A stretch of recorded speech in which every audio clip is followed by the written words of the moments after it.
ওই এক বেটায় দুইটা বিয়া করছে। আচ্ছা। দুই বউরেই সমান অধিকার দেশে, কাউরে কখনো দুই চোখে দেখে নাই, সবাই সমান চোখে দেখছে। মানে প্রকৃতির কি কুদরত, হঠাৎ করে দুইটা বউ একই দিনে মরে গেছে।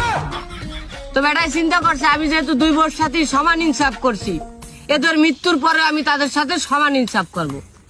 তো বেটাই চিন্তা করলো কি দুই বউরে একসাথেই গোসল করাইবে। একসাথে গোসল করাইছে, একসাথে জানাজা দেবে, একসাথে জানাজা দেছে।